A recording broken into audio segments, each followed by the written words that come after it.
Title: The Fire and Fury, a story of the Libyan Civil War. Chapter 1. The Fall of a Regime. The streets of Tripoli pulsed with restless energy. It was February 2011, and change was in the air. 42 years under the rule of Muammar Gaddafi had hardened the Libyan people, but now the whispers of revolution had turned into deafening chants. In Benghazi, the uprising had begun, fueled by the successes of the Arab Spring in Tunisia and Egypt. For Faraj Mansour, a 58-year-old schoolteacher, this was a moment of hope and fear. He had lived under Gaddafi's rule for most of his life, navigating the contradictions of a nation that was both rich in oil and suffocated by oppression. His son, Ahmed, a university student, was among the thousands of young Libyans who had taken to the streets. Faraj watched with trepidation, knowing that change often came at a terrible cost. The regime responded with force. As the protests spread, Gaddafi's forces unleashed a brutal crackdown. Tanks rolled into cities, snipers perched on rooftops, and airstrikes rained down on rebel strongholds. Benghazi became the heart of the resistance, but Tripoli was still under the iron grip of the dictator. One night, as Faraj lay awake, a distant explosion shattered the silence. He rushed to the window and saw the dark sky flickering with fire. The battle for Libya had begun. Chapter 2. A Nation in Flames. The months that followed were filled with bloodshed and chaos. NATO intervened in March 2011, launching airstrikes to weaken Gaddafi's forces. Cities fell one by one: Misrata, Zawiya, Sirte. The rebels, an eclectic mix of young revolutionaries, tribal fighters, and defected soldiers, pushed forward with growing momentum. Faraj found himself caught in the crossfire. He wanted nothing more than to protect his family, but neutrality was not an option in a war where everyone was forced to choose a side. When Ahmed decided to join the rebels, Faraj felt a mixture of pride and dread. His son was fighting for a new Libya, but at what cost? Then came the day that changed everything. A convoy of Gaddafi's loyalists stormed their neighborhood, executing suspected rebel sympathizers. Faraj's closest friend, Hassan, was dragged into the street and shot before his eyes. His home, the place where he had raised his children, was reduced to rubble by a government shell. With nowhere else to go, he and his family fled to Misrata, a city under siege. Chapter 3. The Siege of Misrata. Misrata became a symbol of resistance. Surrounded on all sides, the city endured over 100 days of bombardment. The world watched as civilians were massacred, but the people of Misrata refused to surrender. Faraj and his family took shelter in a hospital-turned-refugee center. The corridors were filled with the wounded and dying. Doctors worked tirelessly, their hands stained with blood. The sound of shelling was constant, rattling the very foundation of the city. Ahmed fought alongside the rebels, defending the streets with nothing but an old rifle and sheer determination. Each day, Faraj feared he would lose his son to the war.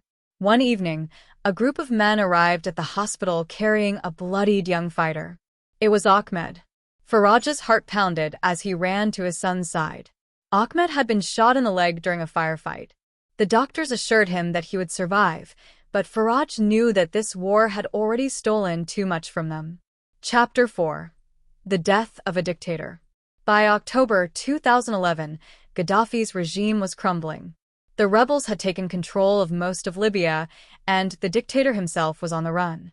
On October 20th, Gaddafi was captured in Sirte, his hometown. The footage of his bloodied face spread across the world.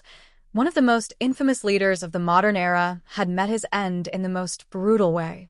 Libya erupted in celebration, but for many, the war was far from over.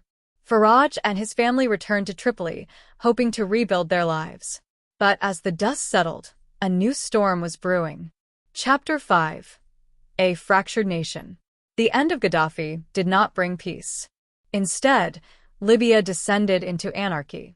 Rival militias vied for power, tribal conflicts resurfaced, and extremist groups like ISIS and Ansar al-Sharia took advantage of the power vacuum. The country was split between two governments, one in Tripoli and the other in Tobruk, each claiming legitimacy. Ahmed, now hardened by war, struggled to find his place in this broken nation. He had fought for a free Libya, but all he saw was more death. Meanwhile, Faraj, like many others, longed for stability. The civil war that had begun with hope had turned into an endless nightmare. Chapter 6: The Second Civil War. By 2014, Libya had plunged into a second civil war.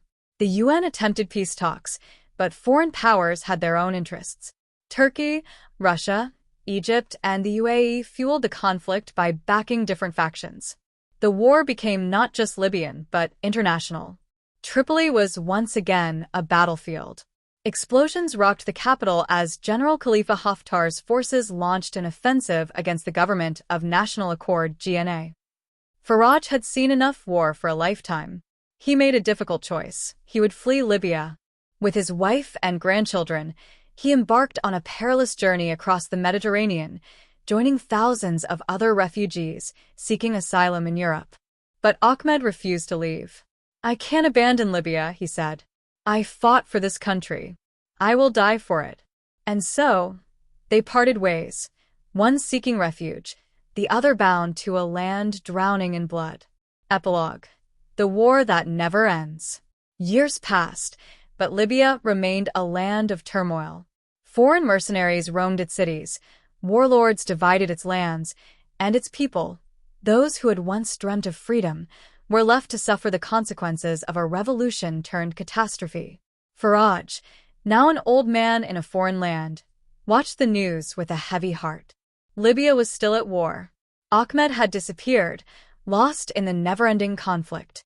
And so, he prayed for his son, for his homeland, and for the dream of a free Libya that had never come to pass. Final thoughts. This story is a reflection of the real-life tragedy that unfolded in Libya, a nation that went from dictatorship to revolution, from war to chaos, and remains fractured to this day. It is a tale of hope, loss, and the brutal reality of civil war. Let me know if you need further expansions or refinements. Rock it! If you like this video, don't forget to like, subscribe, and become a part of our community. Here, you'll find historical wars, inspiring stories, and unique content based on real events. If you want to see more engaging and fact-based stories, hit the bell icon to get notified about our latest videos instantly. Your support means the world to us. Leave a comment and let us know what topics you'd like us to cover next. Raising hands fire. Bell subscribe, share, and help us bring these incredible stories to the world.